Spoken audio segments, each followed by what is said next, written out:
Hi, I'm Matt, the Ed Tech guy, and in this video, we're going to discuss the one-to-one Bring Your Own Device initiative and why I believe it is so important that we embrace this initiative within our classroom.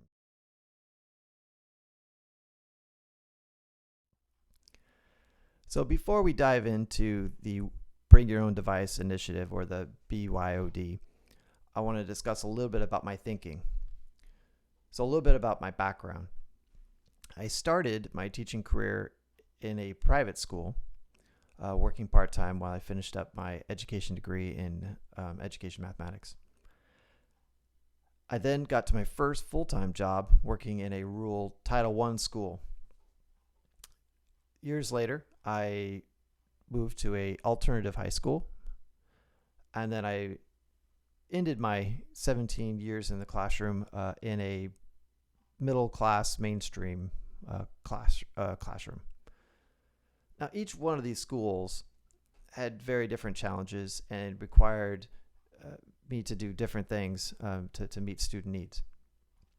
But one thing that was always common, no matter how good I felt about my educational practices, no matter how veteran I was, I felt like one thing that was common, I never felt like I had enough time to get everything done.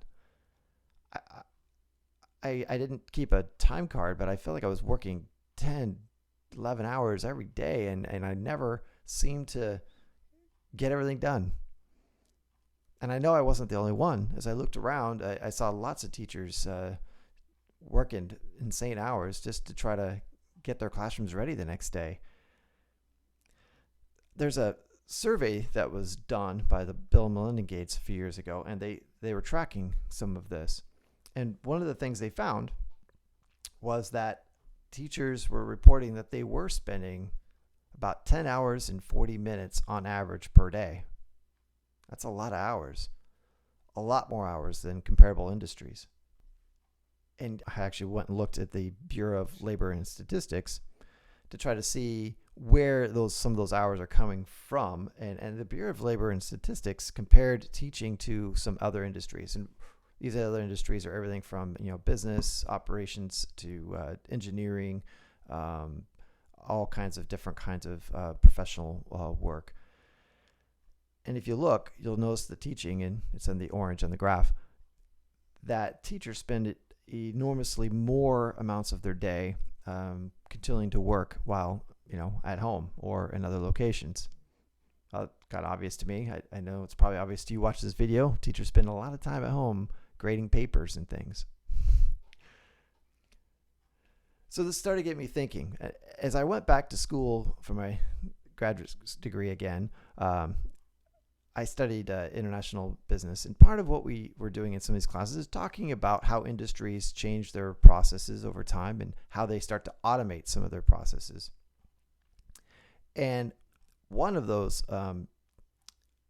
classes really discussed what the future would look like and the increasing artificial intelligence and automation and what that's going to do to our economy.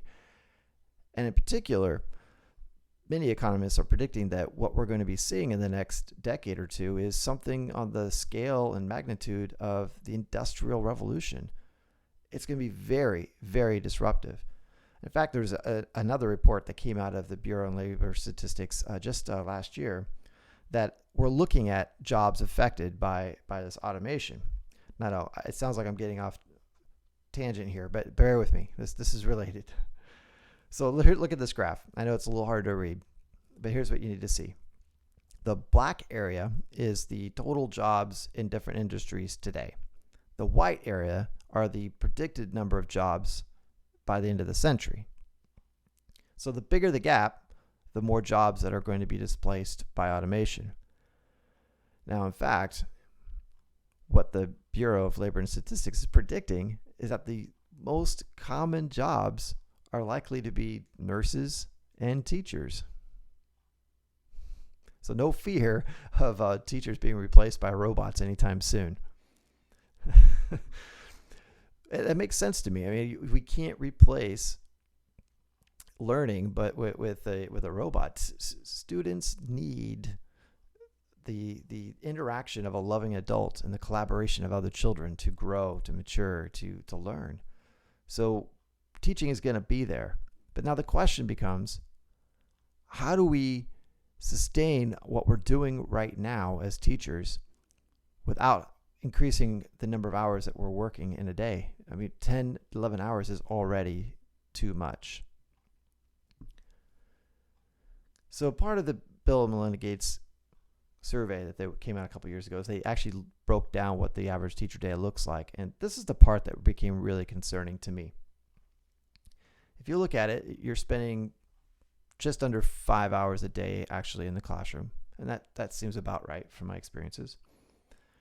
And then they break down all the other activities that you're required to do during the day. Now, the one that concerns me is the lesson planning and prep time and collaboration time.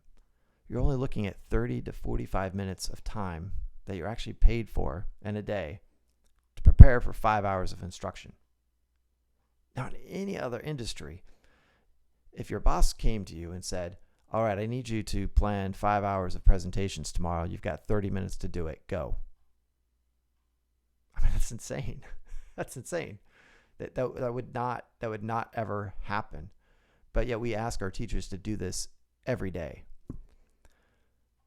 So there's got to be a way to make ourselves at least a little more efficient. And that's partly why we're going with this Bring Your Own Device initiative. Before we go there, I want to discuss one more aspect. And this is out of the same survey. It just asks teachers, what do you want to do? How do you like to spend your time? And you can see here that the top things that teachers don't like to do: discipline, surprise, surprise, student supervision outside of the classroom, and then the third one there, professional paperwork, report analysis. This included everything from grading papers, tests, to any other report cards or any other official reporting that was required. And then you say, all right, well, what do teachers want to do? Why do we get into the profession of teaching? What is it that we like to do? Well, it looks like the things that teachers reported liking to do, well, they like to tutor and provide extra help to students. They like to plan lessons and cool activities in their classroom. And they like to collaborate with other teachers so they can get better at, well, teaching. Well, it seems to me, as we discuss how to improve education, it seems to me that the best way to improve education is let teachers do those things that they already want to do and they actually have a high impact on their classroom. I mean, let's face it, supervision outside of the classroom is not going to improve education within the classroom. I think that's kind of a no-brainer. So one of the things I started looking into was, is there a way that we can try to reduce a teacher's burden on maybe some of this paperwork and other processes and try to make lesson planning more impactful? So as we move towards looking at how a BYOD initiative can affect learning in our classroom, let's frame this by looking at a learning impact matrix. So you've probably seen something like this before. This is a kind of a simplified version of it that I prefer. I usually go for simple. That's kind of what my brain needs most of the time. So this learning impact matrix is really just looking at two main qualifications for learning. They're saying on the x-axis in the bottom, they're saying level of engagement, right? And then the y-axis going up, we're saying, is the depth of learning. So if you think about what this means, it's a way to just kind of categorize the types of things, activities that we do in our classroom, and conversely, help us prioritize how we spend our time preparing for those types of activities. So I think it's pretty obvious, but if we have higher levels of engagement and we have higher levels of depth of learning, then that's the optimal place we want to be. And in this matrix, we're showing that by the green squares, right? If we could get most of our activities somewhere in that range, that's good. Yay. Now, it doesn't mean that you can't venture outside of that. It's okay sometimes to have a high impact a high engagement type of activity that doesn't necessarily have a strong learning objective as far as the depth that you're going to get from that learning. And that's okay. That's okay. I kind of equate it this way. My son is 4. He does Taekwondo. And there are times in Taekwondo where they are practicing some form or a kick or a block, and they're just, it's very strict. And literally the instructor will come by sometimes and, kind of grab their wrist, and they'll turn it and say, nope, it's got to be this way. I got to turn it that way. And it's a very high learning, but the engagement is lower. And for especially younger kids, man, it takes a lot more discipline to focus. But you need some of that, and that's okay. That's kind of that top purple square, right? Lower engagement, but the depth of learning is good. That's okay once in a while. And conversely, sometimes in the class, they'll play like crab walk soccer, where they're all in the crab walk mode, and they have to try to kick the ball through the other person's goal using just their legs. And so they're kind of walking around like crabs and kicking it. And it teaches them some things. It teaches them some coordination and things like that. But really, I mean, that's a high engagement activity. And comparatively, the depth of learning is lower. Again, completely okay. So nothing wrong with venturing a little bit out of that perfect green area. You need to have some fun in the classroom, and sometimes, we do need to have those intense times of focus. But it's just being aware of where we're spending a big chunk of our time. Now, we do want to try to avoid low engagement, low learning activities. I think that's kind of obvious, right? So that little red L in the corners is there. We really try to stay away from as much as possible. Again, I get it. Every day there's so much as teachers we have to do. It doesn't mean that we're never going to venture into that area, but you get where I'm going with this. So, quick summary. Obviously, we want to be in the top right area there, that green square, and we want to avoid being in that bottom left red square as much as possible. So now let's talk about how the BYOD and how technology can maybe affect or change the way that we prep for some of these things in our classroom. So let's talk about some of the things we might do in our classroom activities. Now, first off, I want to say that if you've got some classroom activities that you do in your classroom and you've got them practiced and you've got them down and the kids love them and they work really well for you, do them. Bring your own device. Initiative is not suggesting that you throw away everything else that you've done and learned. Use it. What bring your own device is, at least for me, is not trying to have all of a sudden new activities that are brilliant, but rather trying to help you save time so you can spend more time in that green area. Let's talk about how a BYOD initiative could affect the activities in your classroom. Now, there are lots of ways in which technology can affect your classroom, and it's easy to just get the mindset that we're looking for the new cool, fun, engaging activity app or whatever it is, and that may have a high level of engagement, but I'm looking for technologies that I can use every day in my classroom that have a high depth of learning and a high level of engagement. Here are some of the technologies that I particularly like. I'm not going to go into depth with them other than to just suggest that these are technologies that I can use daily, and I use them in ways that I can save myself time. As much as we try to create cool learning experiences in our classroom, and I know that all teachers do this, they're using different strategies. Think, pair, share. They're getting up and they're doing board walks around the room. They're doing all kinds of things to try to make the engagement higher while keeping that learning high.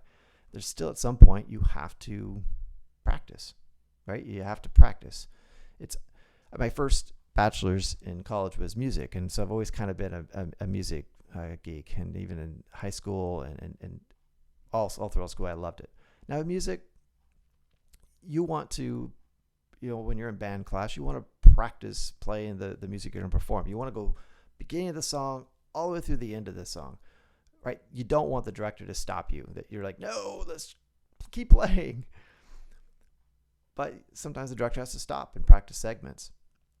As a musician and you're practicing, sometimes you don't get to practice a piece of music. You're practicing a scale. You're just doing the scale over and over and over again. But sometimes that's necessary. Math practice can be a little bit like that. Sometimes there's just this necessary repetition of practice that you have to be able to do. So let's just keep that in mind when we're talking about worksheets. So one way to think of this is a worksheet, depending on what it is, depending on how it fits, you could be anywhere in this spectrum. Now, if you just give the same practice to every student in your class, we'll call that a one-size-fits-all. It's probably, as a statistical average, it's probably going to be a fairly low depth of learning impact. I'm sorry. Bill Gates, I think, put it eloquently when he said, American textbooks are made for the average student that does not exist.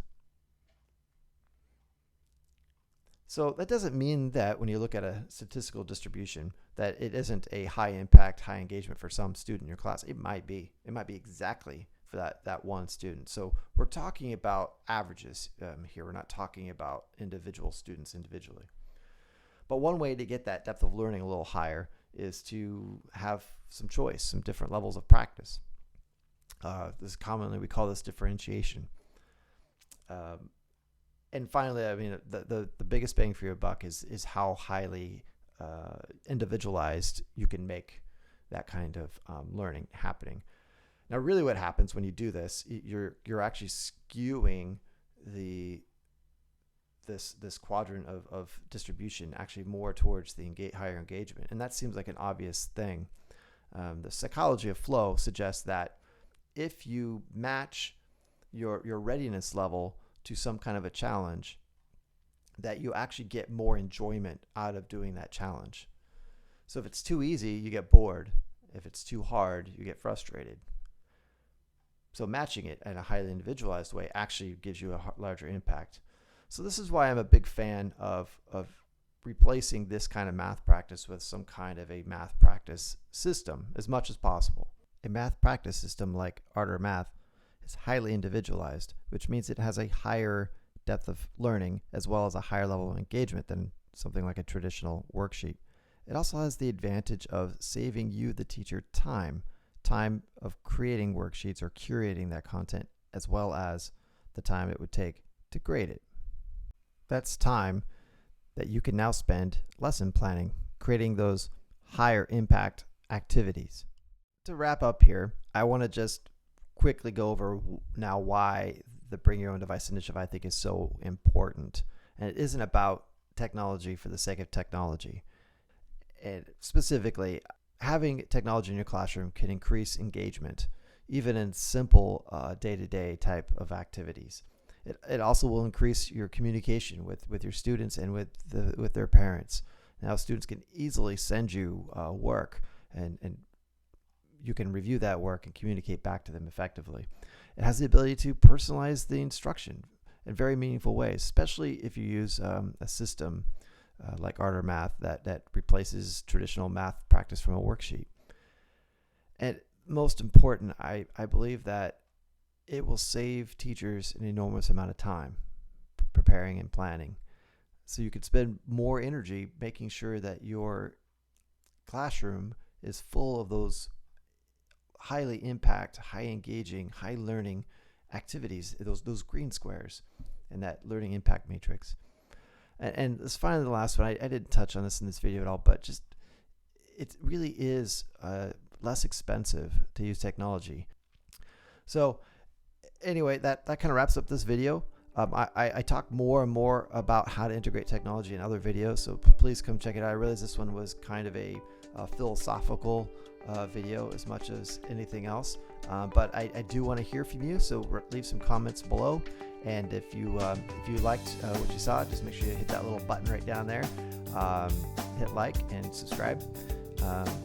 And like I say, I hope I can hear from you. Leave comments if you want to get in touch with me down below. I'll read them and definitely respond back. Anyway, good luck out there teaching, and good luck trying to integrate more technology in your classroom.